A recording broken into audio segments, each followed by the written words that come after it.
L'Ukraine et la culture touchées au cœur par la guerre, le retour du public dans les grandes expositions et les concerts, les œuvres d'art des plus grands musées européens pris pour cible par les défenseurs de l'environnement. Retour en images sur une année culturelle 2022 riche en événements qui ont souvent dépassé le simple cadre artistique. La culture a été l'une des premières cibles et victimes de l'invasion de l'Ukraine par la Russie le 24 février.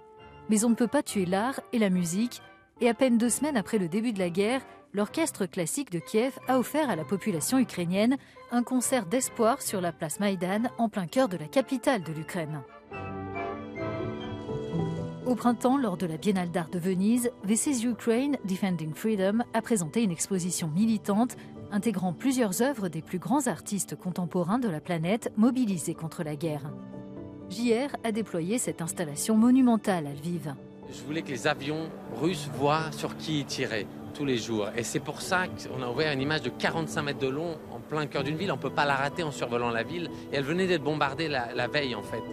Des artistes comme Nikita Kadan étaient là pour témoigner. En tant qu'homme ukrainien, il a dû obtenir une dispense spéciale pour sortir de son pays.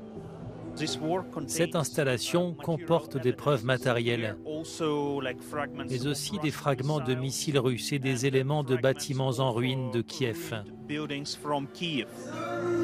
À Kiev, quelques jours plus tard, en mai, Bono, le chanteur de U2 accompagné de The Edge, a rendu hommage au combat de l'Ukraine pour la liberté lors d'un concert dans une station de métro.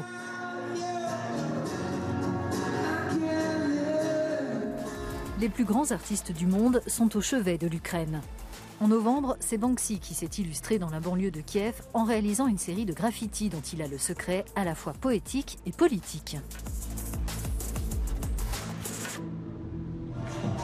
Et pour le concours Eurovision de la chanson, les Ukrainiens du Kalush Orchestra au style folk rap ont remporté le prestigieux événement musical le plus regardé en Europe avec leur morceau Stefania. Le groupe a fait une tournée en Europe, notamment au premier et plus grand festival de tous, Glastonbury, au Royaume-Uni. Le président Volodymyr Zelensky a adressé un message aux festivaliers, heureux également de tourner la page de la période très restrictive du Covid pour les concerts. Du fait de la guerre en Ukraine, la prochaine édition du concours Eurovision se tiendra en Grande-Bretagne.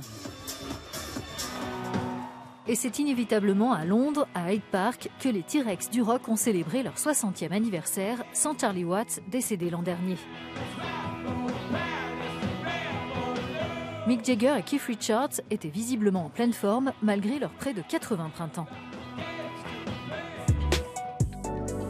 L'un des temps forts de cette année culturelle, c'est aussi l'activisme climatique qui a touché de nombreux musées en Europe et dans le monde. Du musée du Prado à Madrid à la National Gallery de Londres, de Goya à Klimt, en passant par Van Gogh ou Andy Warhol, les œuvres des plus grands artistes ont été symboliquement souillées de peinture ou de soupe. Entre happening et désobéissance civile, ce vandalisme non violent est le fait de militants souvent très jeunes qui dénoncent le réchauffement climatique et l'inaction des gouvernements.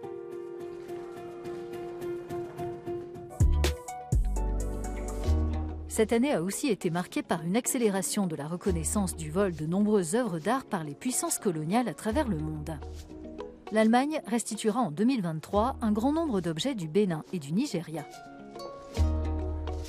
Un cas similaire devrait se présenter prochainement au British Museum avec la pierre de Rosette, actuellement exposée à Londres pour marquer l'une des dates les plus importantes de l'égyptologie, 200 ans après que le savant français Champollion a finalement percé ses mystères et déchiffré les hiéroglyphes.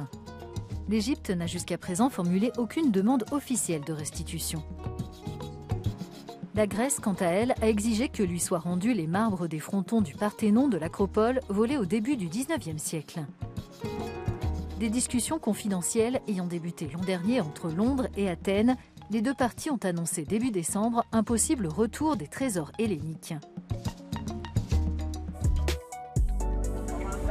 Nous terminons cette année culturelle résolument politique avec cette performance de JR devant les Nations Unies à New York.